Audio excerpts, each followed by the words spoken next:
this potential charge is very serious. But when you look at what it means in UK law, it's a little ambiguous. You basically have to say someone held a public office, I think you could say it there. They had to willfully neglect their duties or willful misconduct, meaning it's deliberate. They can't have any reasonable justification for why he would have sent those emails. But when you read the law, there's no clear definitions about a lot of this, and there has to be very serious. It has to be an incredibly egregious breach of the public trust. They say this information was so sensitive, it is, quote, market moving, which means if it got out, a tip to somebody, it's insider trading. It could sway the markets because people would go, I've got inside information, I'm gonna buy this stock. That's how sensitive this information is alleged to be. I think you nailed it perfectly. It's almost like insider trading. And there was one thing in one of the emails that I think is interesting, because if they're searching his properties, right, what might they be looking for? I was just going to ask that. Yeah, if they're searching his properties. In one of the emails, he references to Jeffrey Epstein about his views and comments at a potential investment in Afghanistan, but said, if I remember correctly, that he was also looking at Abu Dhabi. So I think they might be looking through any documentation, any records he may have about whether or not, whether it's respect to that investment or others, was he sharing information with anyone besides Jeffrey Epstein. And I also have to say this, I'll be remiss. In the United States, and it's very similar in the UK, if during a search warrant, if they find evidence of something else, they're not going to toss it. They're not going to ignore it. So I don't know what else they may have found or will find. Police spent hours and hours searching Sandringham Estate, which is this 20-acre estate that is owned by the king, where right now Andrew is living because he's been kicked out of his home. Yep. Obviously looking for whatever evidence, but this is one of more than a half dozen British investigations right now. Police agencies are all over this. We've got them investigating Andrew. We've got them investigating the former ambassador to the United States. We've got them investigating Andrew's former bodyguards. British authorities have moved swiftly and aggressively based on the information in the Epstein files to start criminal investigations and start arrests, as we saw today, of very prominent people. It is a very striking contrast to nothing going on in the United States. It is, and yes, the laws are different, and I believe there is an investigations happening in Norway, but look at the power of having the release of these files. Look at the power of having transparency. And look, here's the problem here in the United States. I think the DOJ tied their hands. In summer of last year, they put out a memo from the FBI and the DOJ, said, we looked at everything and there's no other person to investigate. But now, Todd Blanche just said it less than 2 weeks ago.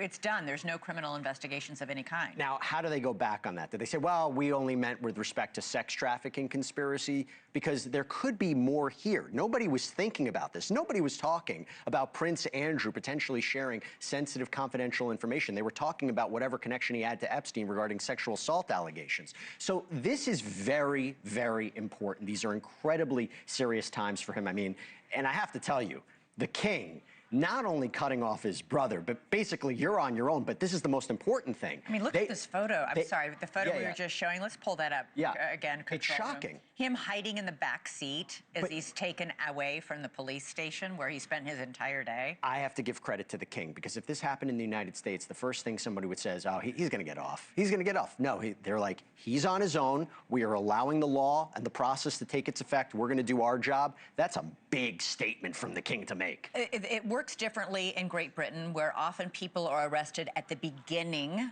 of a criminal investigation, whereas in the United States, the arrest usually happens at the very end. He remains under investigation, and there is very much a very good chance, especially given the evidence that we know is out there and in these Epstein files, that he will face charges. You're 100% correct. This can't move forward without an indictment. Obviously, the system is a little bit different, but they have something. There's something that they believe that would support this charge of misconduct in public office. And now that they have an opportunity to really have a view into his life and his property, this may be the beginning of a very dark and serious tale for former Prince Andrew. And we should say there are still investigations, criminal investigations in Britain underway into Jeffrey Epstein's planes ferrying young women, maybe teenage girls, into 6 different airports in Great Britain. All right, Jesse Weber. You can see Jesse live on Jesse Weber Live tonight at NewsNation at 11 p.m. Eastern. Okay, for more on the fallout at Buckingham Palace, let's bring in Kinsey Schofield, royal reporter, commentator, and host of Kinsey Schofield Unfiltered podcast, And Royals expert Hillary Fordwich, the president of I'm sorry, do we have a typo in there?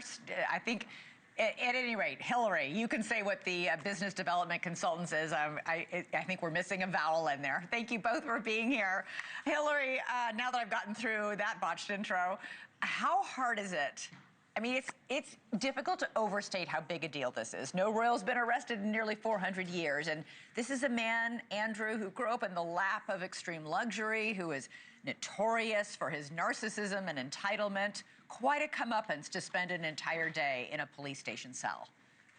You're absolutely correct about that. He was arrested at 8 a.m. up in Norfolk, and the Thames Valley Police had traveled hours to go and pick him up. Also, his property back at Royal Lodge was searched during the day.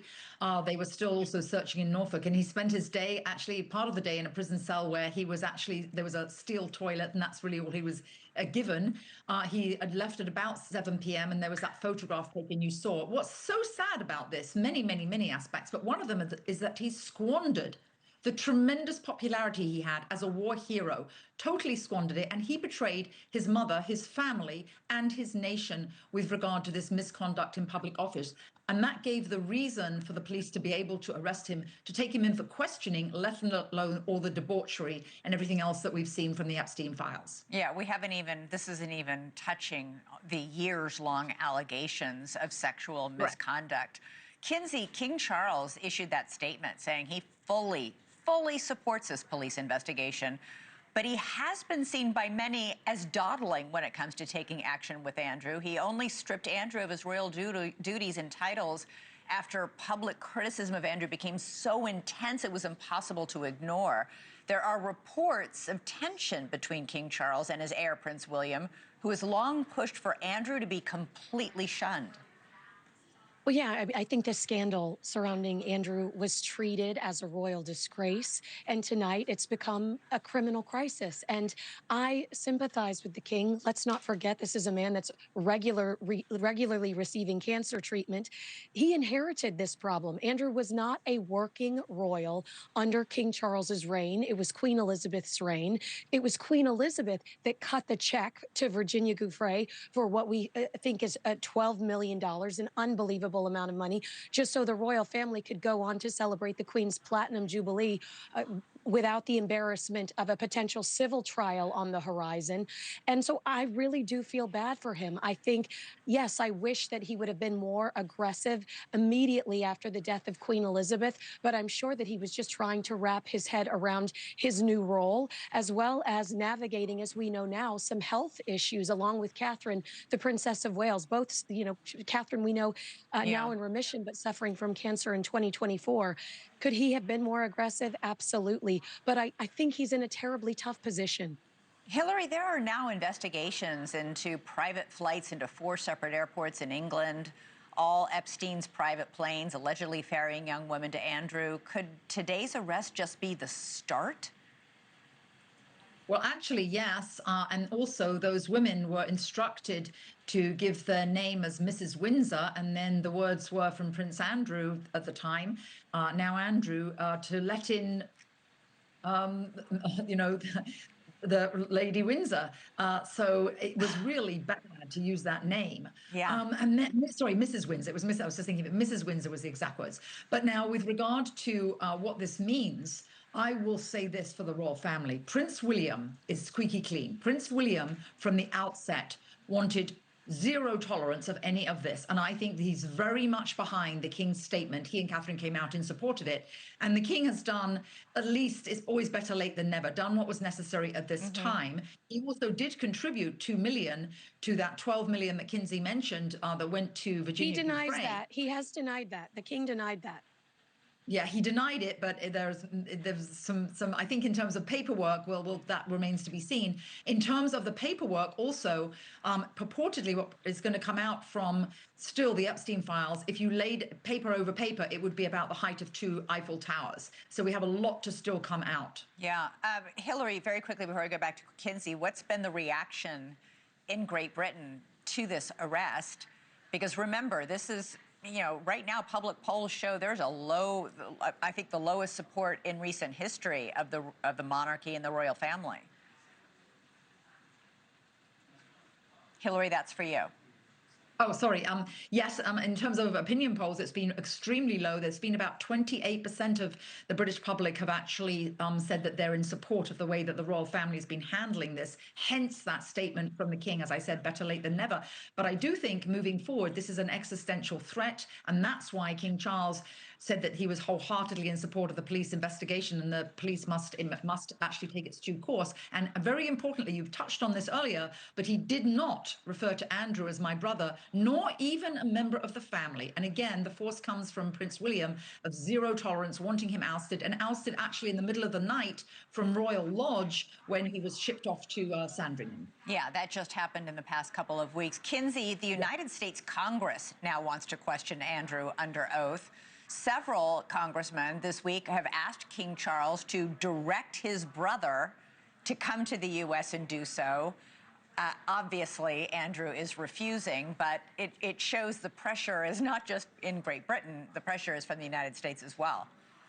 And it's my understanding that the palace is advising the king to encourage Andrew to testify in front of Congress.